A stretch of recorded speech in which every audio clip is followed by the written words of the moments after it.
আজকে পঞ্চম বিশেষ জজ আদালতে তিনটি মামলার রায় হয়েছে।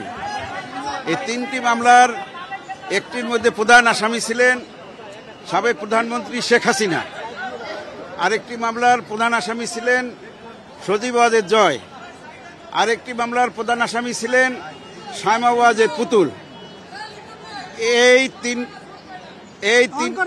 এই তিনটি মামলায় মাননীয় বিশেষ জজ ৫ আদালত বিভিন্ন মেয়াদে বিভিন্ন আসামিদেরকে সাজা প্রদান করেছেন।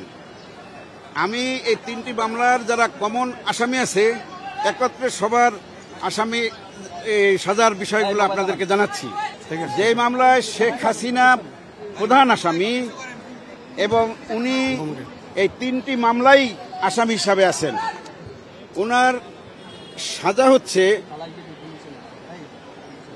৭ বছর করে ৩ সাতা ২১ বছর এবং ওনার জরিমানা হচ্ছে ৩ লক্ষ টাকা, ১ লক্ষ টাকা করে ৩ লক্ষ টাকা,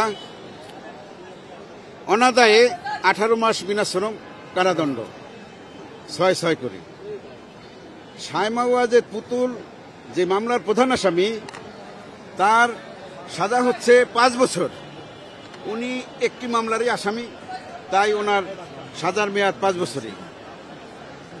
সজীব আহমেদ জয় উনি যে মামলার প্রধান আসামি ওই মামলার ওনার সাজার মেয়াদ ৫ বছর এবং ১ লক্ষ টাকা জরিমানা। এইভাবে সকল এখানে ২১ জন আসামি, তিনটি মামলায় ২১ জন আসামির বিভিন্ন মেয়াদে সাজা হয়েছে। যারা এই তিনটি মামলায় কমন আসামি আছেন তাদের সাজা ওইভাবেই ক্রমান্বয়ে, যার প্রথম মামলায় সাজা যদি ৩ বছর হয়ে থাকে পরবর্তী ২ মামলা ৩ বছর ধারাবাহিকভাবে খাটবে, একত্রে না, ক্রমান্বয়ে আলাদা আলাদা সাজার। আপনি পর্যবেক্ষণে আদালত কি বলেছেন এবং এই সকল পর্যবেক্ষণ বাস্তবায়নের জন্য কোনো নির্দেশনা দিয়েছেন কিনা? আদালত তার রায়ের মধ্যে সংক্ষিপ্ত একটি পর্যবেক্ষণ প্রদান করেছেন।